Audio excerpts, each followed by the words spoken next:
मुझे एक चीज़ बताइए, अभी हम लगातार कह रहे थे पिछले 7-8 दिनों से कि आपको हर डिप का इस्तेमाल करना चाहिए खरीदने के लिए। अब किसी ने अगर नीचे खरीदा है, क्या आज प्रॉफिट बुकिंग का दिन है? हाँ, बहुत अच्छा सवाल है। ये किस नीचे खरीदा है, ये किसने खरीदा है, ट्रेडर ने या इन्वेस्टर्स ने, इस पे डिपेंड करेगा। अच्छा। तो पहले इन्वेस्टर्स की बात करें। कई बार क्या होता है, इन्वेस्टर्स ये कहते हैं कि भाई हमको तो ऊपर में बिकवाया नहीं। है इन्वेस्टर, लेकिन माइंडसेट थोड़ी ट्रेडिंग की भी होती है कि मैं सही लेवल पे ले लूँ, गिरे उससे पहले मैं थोड़ा बेच दूँ, है ना, ताकि थोड़ा एक कंफर्ट रहे।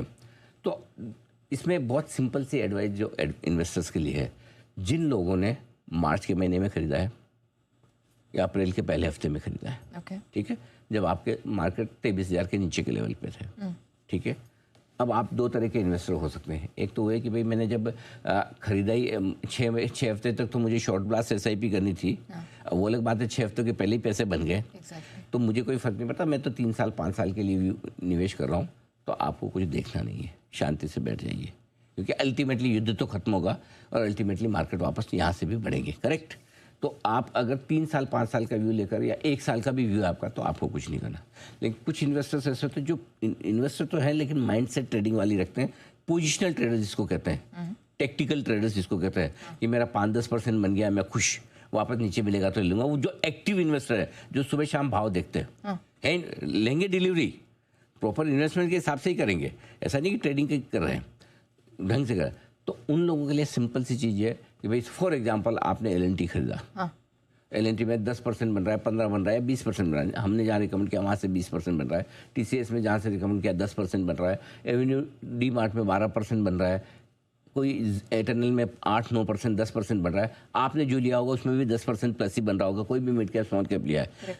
तो अगर 15 दिन 1 महीने में 10% 15% रिटर्न कौन से बुरे हैं, किसी भी लिहाज से बहुत अच्छे हैं।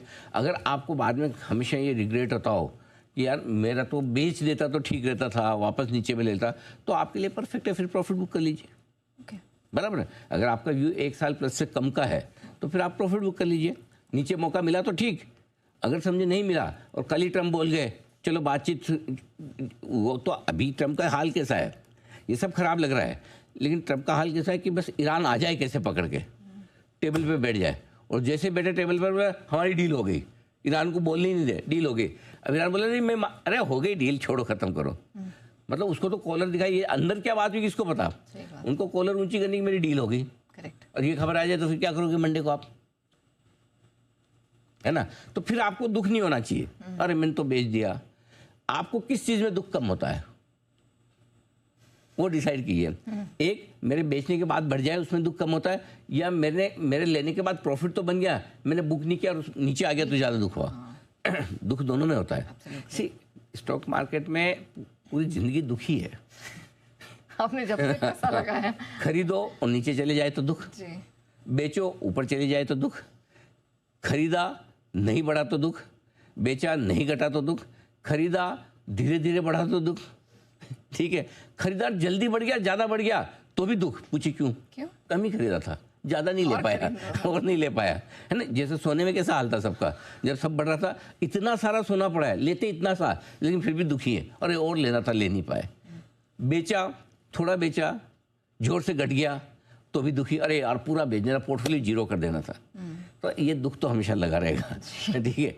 लेकिन जो पैसा आपका बना, अगर उतना ही आपको खुशी दे दे कि मेरे तो 15 दिन में 5% बन गए, 10% बन गए, 15% बन गए, वो भी मेरे लिए खुशी है। तो जिस चीज़ से आपको दुख कम हो या जिस चीज़ से आपको खुशी मिले वो काम करिए, ठीक है। तो दोनों तरह के इन्वेस्टर्स की माइंडसेट मैंने बता दिए। अगर आप वो ट्रेडिंग माइंडसेट वाले इन्वेस्टर हैं जो मार्केट को, तो आप प्रॉफिट बुक कर लीजिए, बिल्कुल कर लीजिए। फिर क्या करेंगे, फिर 24,600 के ऊपर जिस दिन बंद हो वापस आ जाइए मार्केट में, या फिर नीचे में करेक्शन में कहीं ऐसा ढंगलांग का लेवल मिलेगा जहां से लगता है कि फिर से खरीदना चाहिए। लेकिन ये ध्यान रहे कि देखिए फिर किसी भी दिन गैप अप ओपनिंग पे आपका छूट सकता है, प्रॉफिट हो सकता है उसके बाद निकले, लेकिन आपको अगर दोनों हाथों में लड्डू नहीं हो सकते, और दोनों हाथों में लड्डू है तो फिर दोनों किसी न किसी आपके हाथ पकड़ रखते हो, मुंह तक नहीं जाएगा लड्डू आपका, ठीक है ना। सो आपको डिसाइड करना है कि आपको क्या करना है, क्योंकि इंडिविजुअल चॉइस है।